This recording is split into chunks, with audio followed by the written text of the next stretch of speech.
Amen. Merci. C'est vraiment, comme je l'ai dit là, c'est ce que on voit chez le Père et le Fils. On ne va pas du tout douter que c'est l'accomplissement parce que c'est la sagesse. Et comme Eric l'a dit, c'est à là que nous sommes appelés.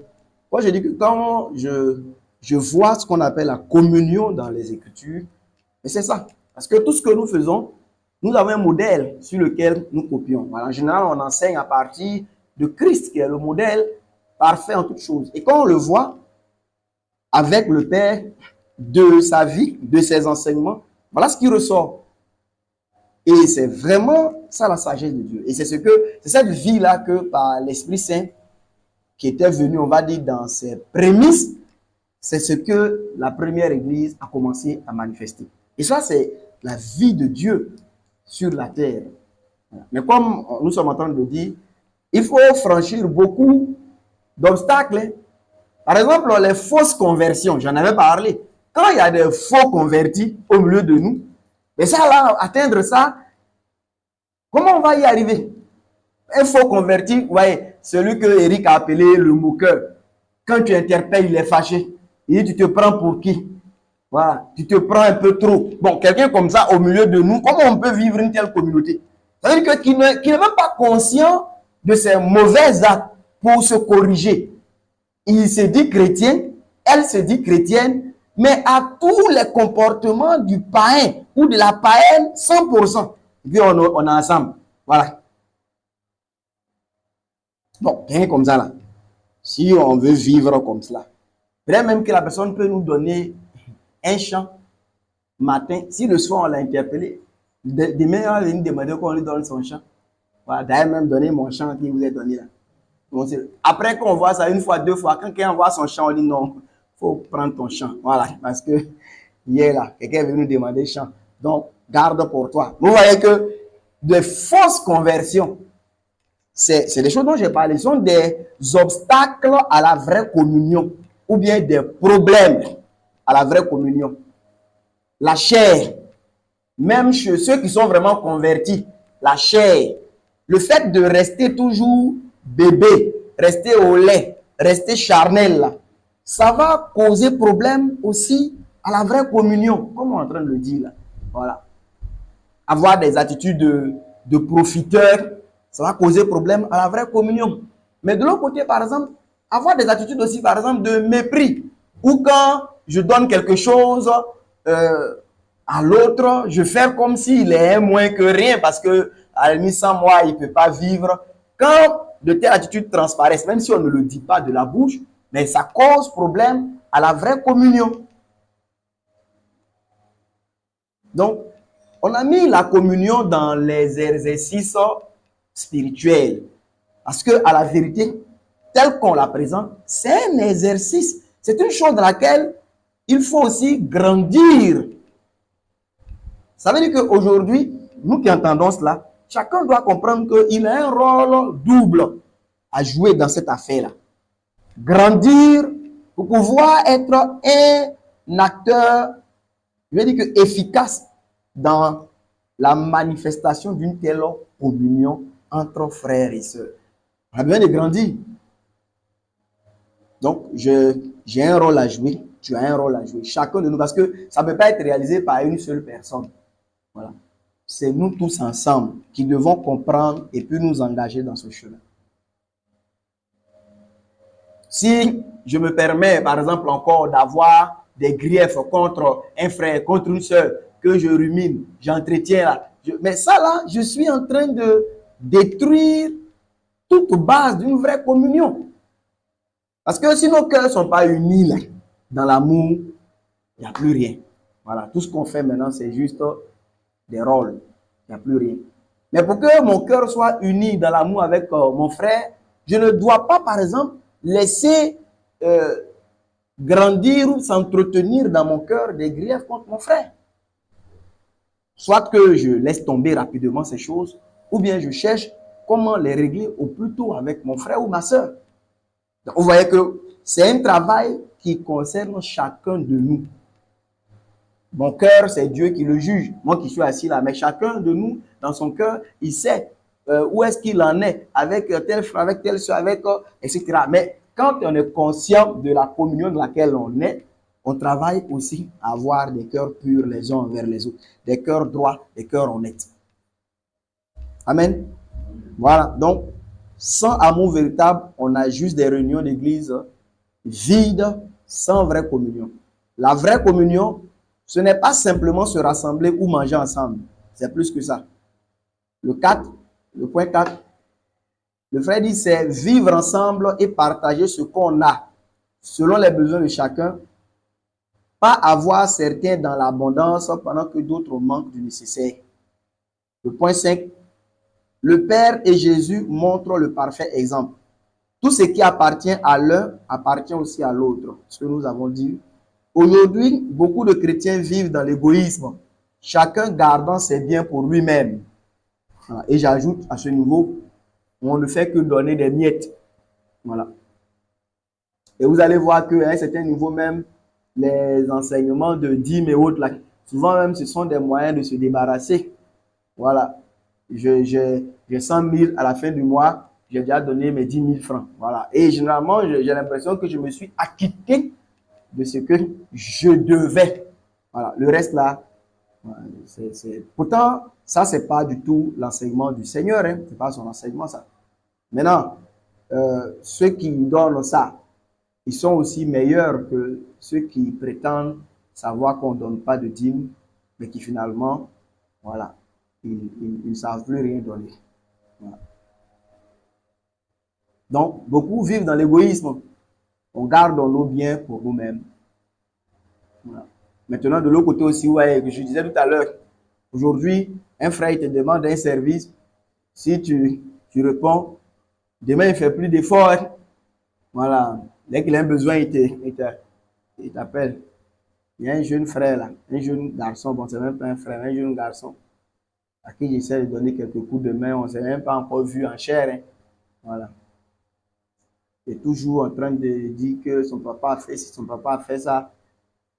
Il dit, mais c'est lui, ton papa, il faut t'adresser à lui. Voilà.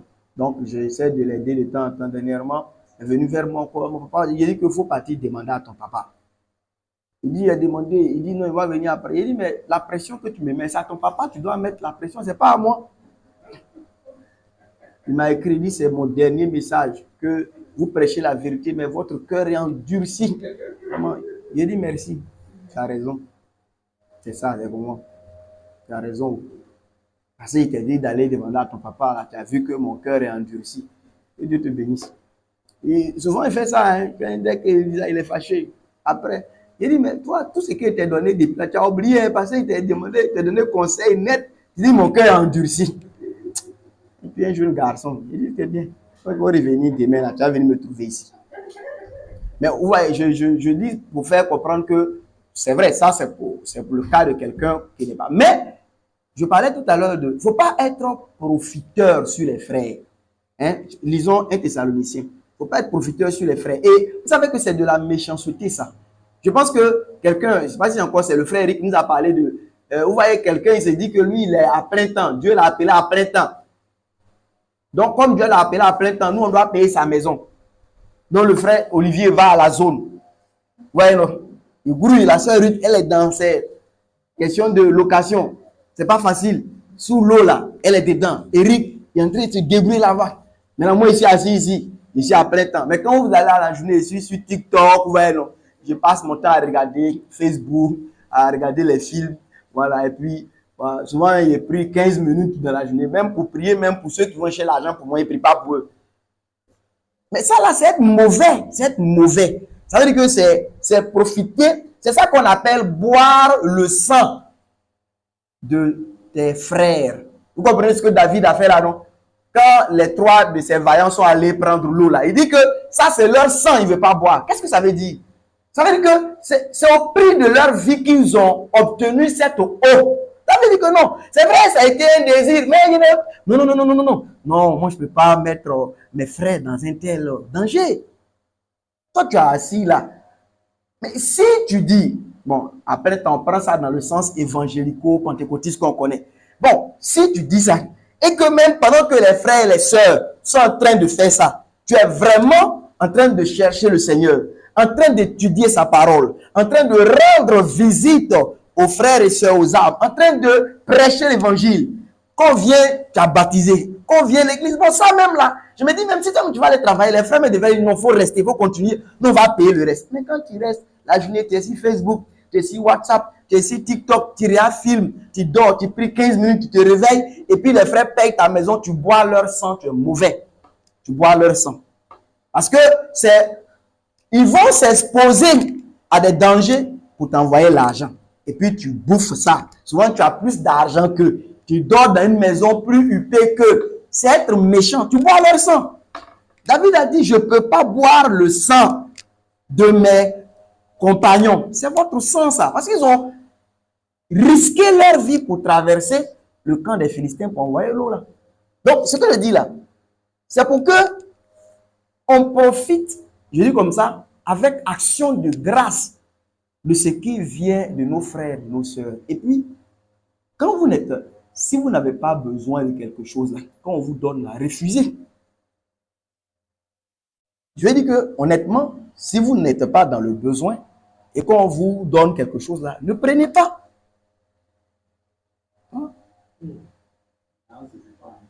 Hein? Faut pas écouter ce qu'il dit là. Faut dire que ça suffit pas. Lisons 1 Thessaloniciens. Je dis ça. C'est pas que je vais vous fabriquer des choses, hein. C'est l'enseignement de la parole de Dieu. Faut pas boire le sang de tes frères, hein, ou de tes sœurs. Et ça là, c'est profiter de ne même pas être conscient des dangers auxquels ils s'exposent. Souvent, ils servent au niveau de certains besoins chez eux-mêmes pour pouvoir, par exemple, t'envoyer 5 000 francs. Par exemple, et puis, quand ils t'ont envoyé 5 000, et puis tu manges plus. Oui, voilà. Plus que ça, c'est boire leur sang aussi.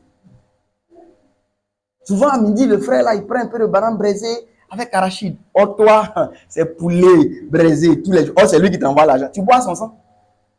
En fait, ce sont ces choses-là. Moi, je dis que la majorité des prédicateurs que les gens adulent là, j'ai dit qu'ils ne vont pas entrer dans le royaume de Dieu. Les gens pensent que c'est de l'amusement. Parce que les chefs d'accusation dont Jacques parle là, dans Jacques 5 là, la plupart des prédicateurs millionnaires, milliardaires là, ils tombent dedans. Par exemple, ce que je viens de vous dire là, la plupart ils boivent le sang des veuves, des jeunes grouilleurs, qui sont dans là, ils boivent leur sang. Quelqu'un me sort que oui, Élie a demandé à la femme de Sarepta là, allez voir si c'est ce qu'Élie faisait tous les jours. C'est une chose ponctuelle, pour enseigner quelque chose de manière ponctuelle. Mais je dis comme par exemple, quand tu entretiens un niveau de vie excessivement élevé, à partir des dîmes, offrandes, des frères, tu bois leur sang. Des gens, ils dorment, souvent ils sont dans des quartiers où quand il pleut, chaque fois leur zone là, ces zones à risque. Toi, tu as engrais. Quelle tranche?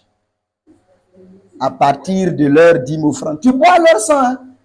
Ça, ce sont des choses auxquelles les gens réfléchissent. Je dis que plusieurs de ces adulés-là, ils n'entreront pas dans le royaume de Dieu. Parce que quand le Seigneur qui a les yeux comme des flammes de feu, c'est ce qu'il explique là. Voyez votre pauvre frère, le peu que je dis, si vous êtes au même recette, vous allez vous rendre compte que la chose est sérieuse. Ce n'est pas parce que je veux condamner quelqu'un. Mais c'est ça, c'est boire le sang de ces pauvres personnes-là. Quand on se permet une vie. Vous voyez des pasteurs qui viennent vous dire que voilà, le sac de ma femme, là, ça coûte combien d'euros. Maintenant, là, on a tellement d'argent que ma femme, là, elle paye plus à coûter. Hein. Maintenant, c'est en France, elle s'en fait ses courses. Mais ça, vous buvez le sang des frères, là. Vous buvez le sang. Je n'ai pas dit que si tu peux payer à billes dans un magasin, là, c'est mauvais. Mais je veux dire, il faut dans tous les cas veiller à de la sobriété. C'est tout ça qu'on appelle communauté. Il ne faut pas qu'à partir même de ceux qui t'envoient des dons, tu puisses te lever à un niveau de vie envieuse même. C'est-à-dire que c'est un niveau de vie qui est envié par ceux-mêmes qui te donnent l'argent. C'est pas bon. Ça veut dire que tu bois leur sang.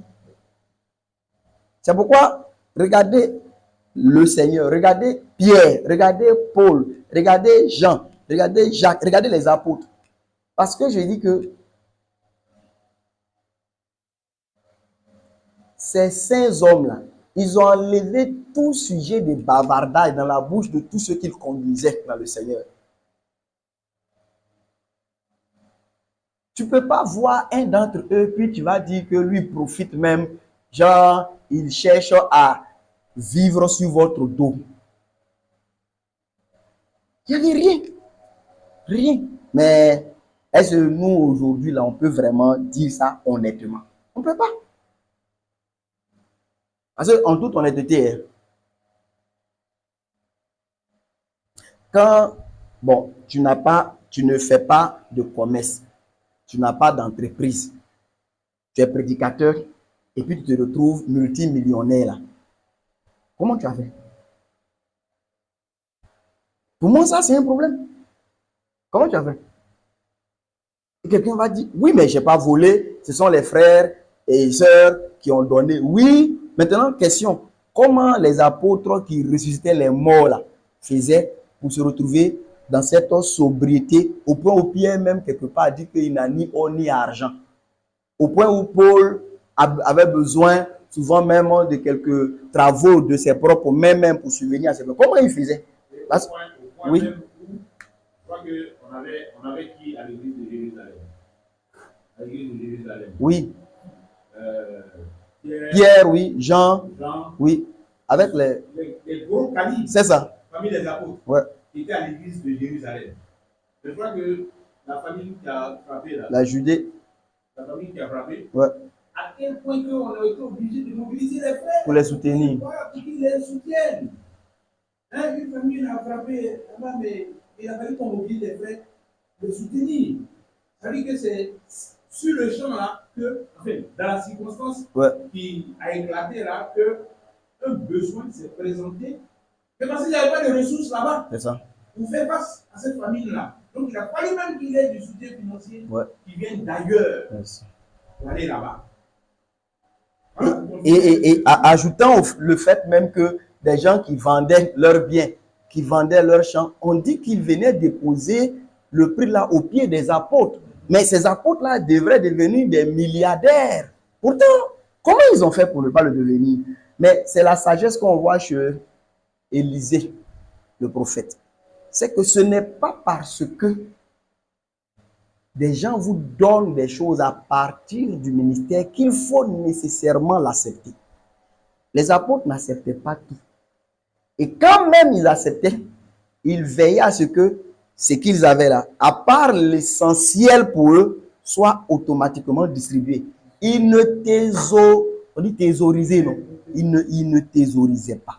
Parce qu'ils écoutaient. En fait, eux, ils avaient pris de manière enfant, je ne sais pas si on dit enfantine ou enfantin, c'est que Jésus avait dit.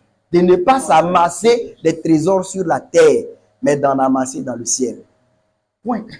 Donc, si on envoie l'argent, c'est vrai, souvent, eux, ici, ils mangent. Donc, ils prennent ce qui est vraiment essentiel. Le reste, là. Mais toutes les églises qui sont dans le monde, tous les besoins des églises, tous les besoins de serviteurs de Dieu, tous les besoins, en fait, tous les frères et sœurs qui sont dans nos assemblées qui n'ont pas de travail, toutes les veuves, les malades, les orphelins, tout ça là, tous ces Lazare couchés à nos portes, comment on fait pour mener chaque jour joyeuse et brillante vie? Comment on fait? Comment on fait? Et ça, un jour, le Seigneur va nous poser des questions là-dessus. Voilà, petite assemblée où on est ici là. À quel moment Eric va devenir multimillionnaire si son cœur continue de croire à l'enseignement du Seigneur? À quel moment? Parce qu'il faut au moins que chacun de nous puisse, voilà, avoir ses 100 000, payer sa maison, au moins, voilà, s'équilibrer comme ça. À quel moment toi, tu vas économiser jusqu'à, tu sais un peu combien tu as en compte. À quel moment? Je nous dis, mes bien-aimés frères et sœurs, ce n'est pas la sagesse du Seigneur, ça. Et un jour, j'avais dit au frère de Coco, dit que dans l'église du début, là, ceux qui avaient beaucoup de biens, beaucoup d'argent, là, généralement, c'est ceux qui venaient d'arriver dans la foi. Voilà. Et plus tu grandis, pendant que tu grandis, là, tu renonces. Ça veut dire que ça va avec, jusqu'à, je vais dire comme ça, vous me suivez, non? Quand tu arrivais même peut-être au stade des apôtres, là, c'est le stade des frères qui sont les plus débarrassés même des choses légitimes de cette terre-là. Ils étaient dans une condition un peu presque celle de Jésus, leur maître. Rien. Voilà. Même pas un petit bout de choses pour eux. Oui. Alors, bien entendu, si la parole que je dis là ne trouve pas de place dans ton cœur, parce que tu te dis que, mais, tiens, frère Ascendé, qu'est-ce que tu nous enseignes là? Nous, on a appris un évangile où tu commences doucement. Il va me prendre, tu vois, non? Il va m'arranger, il va me positionner, tu vois, non? Voilà. Le Seigneur peut prendre un frère ou une soeur d'une situation vraiment chaotique, d'accord? D'une pauvreté extrême, pour le sortir de là et puis le mettre dans le nécessaire. C'est possible.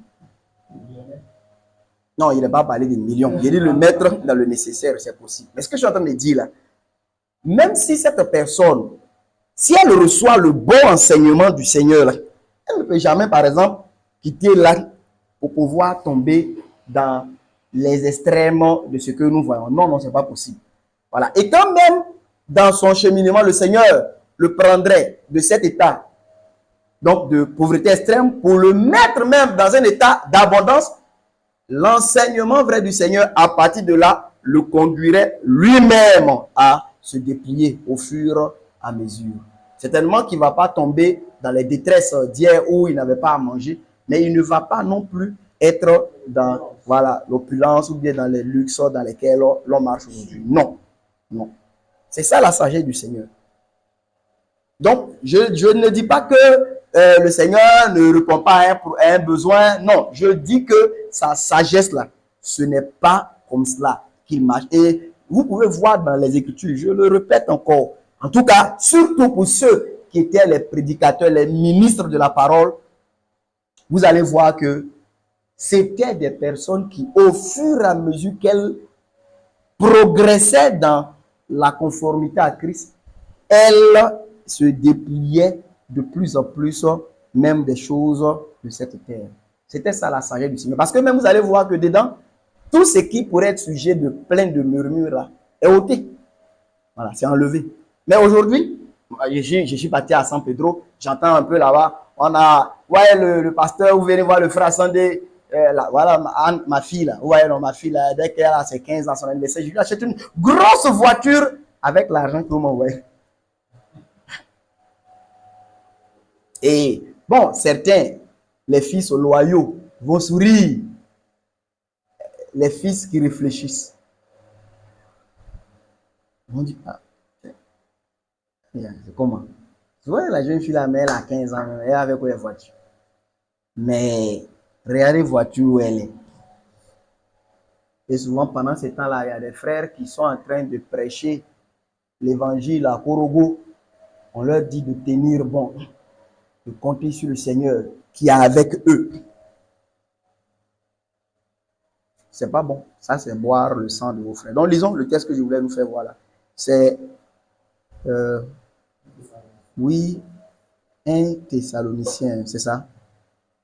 Non, c'est pas 2. 2 plutôt. 2. Voilà, 2 Thessaloniciens 3. Merci. Voilà. On peut lire à partir du verset 11. Non? Bon, non, on va remonter un peu même. À partir du verset 6. Gauthier, tu vas lire pour nous. 2 Thessaloniciens 3, à partir du verset. Suivons ensemble. Nous vous recommandons, frères, au nom de notre Seigneur Jésus-Christ, de vous éloigner de tout frère qui vit dans le désordre. Dans ma version, il dit qui vit dans la paresse. Et non selon les instructions que vous avez reçues de nous. Alors, on ne parle pas de ce que si tu vois un frère qui est dans le besoin net, c'est qu'il est paresseux. C'est pas ce que l'apôtre est en train de dire. Alors, vas-y. Vous savez vous-même comment il faut nous imiter, car nous n'avons pas vécu parmi vous dans le désordre. Nous n'avons mangé gratuitement le pain de personne, mais dans le travail et dans la peine, nous avons été nuit et jour à l'œuvre pour n'être à charge à aucun de vous. Ouais, donc pour ne pas être à charge à quelqu'un. Continue. Ce n'est pas que nous n'en eussions le droit, mais nous avons voulu vous donner en nous-mêmes un modèle à imiter. Et ici, c'est encore plus frappant parce que Paul, comme apôtre, lui, il avait le droit même d'être entretenu par les frères, par l'œuvre. Mais lui-même qui avait ce droit, il dit il a laissé le droit pour donner plutôt l'exemple. Vas-y. Car lorsque nous étions chez vous, nous vous disions expressement, si quelqu'un ne veut pas travailler, qu'il ne mange pas non plus. Donc, on dit s'il ne veut pas. On n'a pas dit que s'il ne peut pas. D'accord? S'il ne veut pas. Et le veut pas ici, là. Tu t'arrêtes là avant que tu continues. Ouais, non. Il y a aussi l'orgueil qui fait que souvent, les petits travaux, les petites activités, on n'en veut pas.